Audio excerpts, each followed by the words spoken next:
Over the last couple of months, we've seen Toro Rosso run into the issue of not having any young drivers in its young driver program having enough points in the super license program to get a super license. Now, this got me thinking, who actually has enough points to have a super license? Now, I found a really interesting Reddit article. I think it was posted earlier on in the year, and it sort of showed from 2015, 2016 and 2017 who had super license points, or who had enough super license points to get into Formula 1.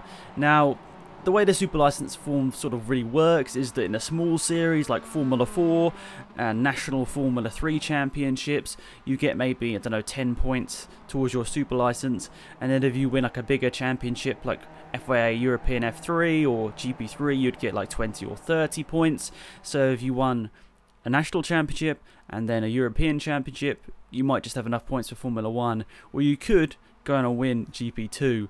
And of course it equals itself out over 3 years, so you've not just got 1 year to get enough points for a super license. So over 3 years, from 2015 to 2017, how many super license points do people have that don't already have one, for example? I thought this was a really interesting one to note.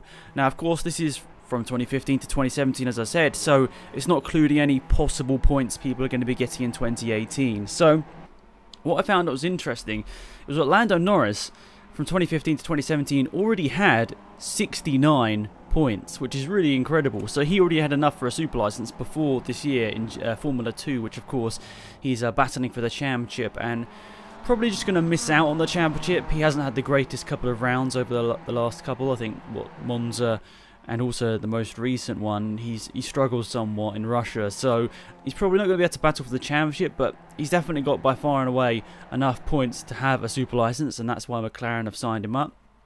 I also thought it was interesting to note that Oliver Rowland, who's the Williams reserve driver, has enough points for a super license, and he might actually have one. I'm not actually sure whether he did some sort of test this year to make sure that he had the super license, because let's be honest, there's an option Oliver Rowland could race for Williams next year. He's their test driver this year.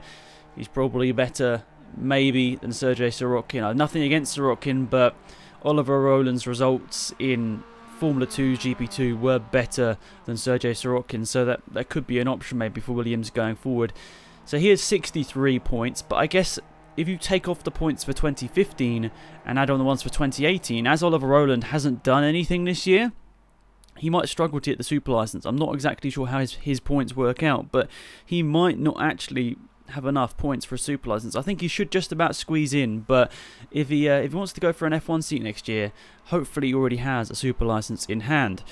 Now, a driver I think slipped through the cracks in terms of Formula 1 was Felix Rosenquist, and he actually had 63 points from 2015 to 2017, but he's probably actually got more now because he's had good runs in Formula E, and he's also done some stuff in Japan as well, which should acquire him some super license points. And obviously it helps if you do more than one championship, you should be able to acquire a few more super license points. So I guess that's one way you can sort of bend the rules in a way. If you can somehow compete in 3 championships or whatever, you could probably still be I don't know, I guess you can't really be a mediocre driver and win championships, but if you choose your championships correctly, you might be able to find a slight loophole in being able to obtain a super license. But let's be perfectly honest, Rosenquist quick. He's not got loads of points just because he's doing 2 championships. He's got them because he's quick.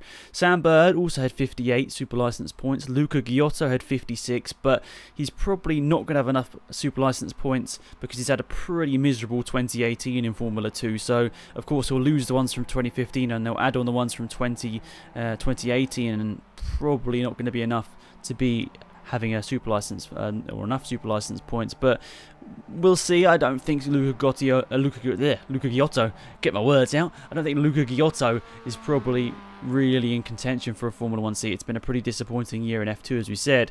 George Russell, he had 51 before the start of this season, but he's going to become the 2018 F2 champion. Let's be perfectly honest about that. So he'll lose the ones whatever he had in 2015. I think it might have been Formula 3 he was doing in 2015, but he'll lose them, and then he'll get the ones for the F2 Championship, which I think by itself is already enough to qualify you for Formula 1. I think if you qualify, or if you finish in the top 2 or 3 in Formula 2, that automatically qualifies you with enough points for Formula 1. I can't remember exactly how it was. I think you might get 50 points for winning F2, and I think you only need 40 to get into Formula 1. Please correct me if I'm wrong. Actually, I'm just going to double check myself, actually.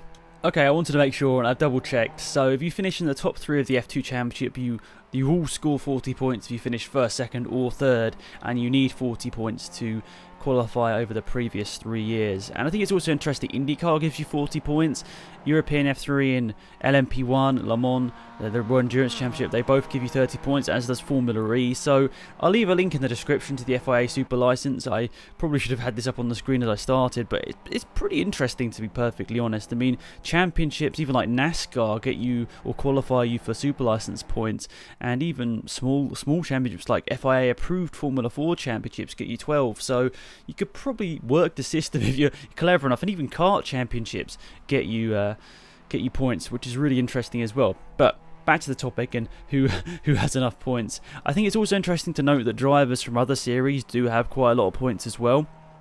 Alex Rossi was one of the people that was on this list as well. He has 44 points, but he should probably have more than that now because he went over to IndyCar and has done really well this year, so he should have more than 44 points. I mean, it's probably unlikely he's going to be in Formula 1 anytime soon, but maybe, just maybe, if Haas get rid of Grosjean at the end of 2019, could we possibly see them going and hiring an American driver, because they haven't done that so far. I think it'd be great for Formula 1 if they can get Alex Rossi, because he's proved in IndyCar what a talented driver he can be, and he's still relatively young as well. But I think it's interesting to note that Buemi and Degrassi and Nakajima all scored quite a lot of points because of their time in the World Endurance Championship, but specifically Buemi and Degrassi, even though they have a super license already, Buemi is 122 super license points and Degrassi is 115, so that's what you can do if you compete in more than one championship and are competitive in both. Of course, Degrassi was racing at Le Mans in the World Endurance Championship with Audi for a couple of those years, and Buemi was racing obviously with Toyota in the World Endurance Championship,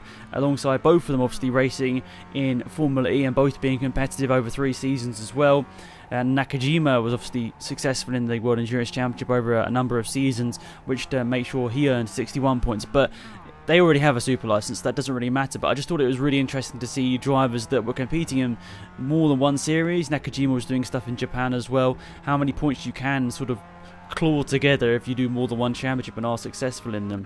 So other big names that do have enough points for super license, Timo Bernhard, he raced for Porsche in the World Endurance Championship for the last couple of years, but obviously them pulling out of the LMP1 program would have hurt his chances.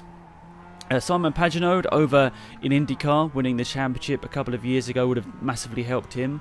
Scott Dixon seems to win basically every IndyCar championship I can sort of think of. Now, but in all seriousness, I think Scott Dixon is a driver that maybe should have, maybe not in modern day Formula 1, but somebody should have realised maybe 10 or so years ago Scott Dixon was good enough for Formula 1. He's won so many championships over in IndyCar. He's been competitive in basically every year he does. Even if he has a bit of an off year, he's still up there battling for victories, and he's always right up there in the championship even if he has a terrible year, which is insane. But someone should have taken a punt on him way back. I think there were talks for him to race for one of the back end teams, but somebody should have seen the talent and maybe picked him up in Formula 1. I think that would have been really great to see. But even someone like Neil Yarney, who had a bit of success with the Porsche in the World Endurance Championship, well, he had enough points for a super license. He had 66. Scott Dixon had 66 as well. Bernhard had 76 and Pagenaud had 70. So I think that's really, really interesting to note. So many drivers that you probably wouldn't expect to have enough points for a super license actually do, and a lot of the drivers in Formula 2 and GP3 and Formula 3 might not have enough super license points because, you know, stepping between formulas in Europe especially is kind of tough, because if you go from a national championship to a European championship, it's quite a big step, so it might take you 1 or 2 years to acclimatise yourself, and obviously if it's only a 3-year window, it might automatically eliminate someone who struggles to adapt to a new car quickly. So I think we're going to see that people like in Formula 2, I think Artur Markov probably will have enough points for a super license, and he's someone that's been linked to the Williams seat, which is quite interesting as well. But by the time this video goes out, they might have already announced their driver, so maybe I shouldn't be throwing out predictions in terms of who is going to what team and all that sort of stuff, because that's probably already been done. So yeah, interesting. A lot of these drivers, older drivers as well, and obviously wouldn't really have a chance in Formula 1 nowadays, because Formula 1 is sort of a younger man's sport nowadays, and not many people over 25 make it back into Formula 1 unless your name's Brendan Hartley, and yeah, crazy things happen at Toro Rosso. But just an interesting turn of events, And I think it's very interesting to see over the next couple of years who has enough super license points, because some people are going to be good enough, but because they struggled maybe in the season before, or they struggled for a couple of years, they might not have enough points over the last 3 years to make it happen. So let me know in the comment section down below, is there a driver you think is going to be in Formula 1 over the next couple of years just because they have the super license points? Because we have a scenario like we do with Toro Rosso right now, where they just need anyone with a super license to race for them, basically. It's going to be interesting to see, but hopefully it's Pascal Wehrlein. He definitely deserves it. So thanks for watching, guys. Have a fantastic day. It's been Alex, and I'm out of here. Goodbye.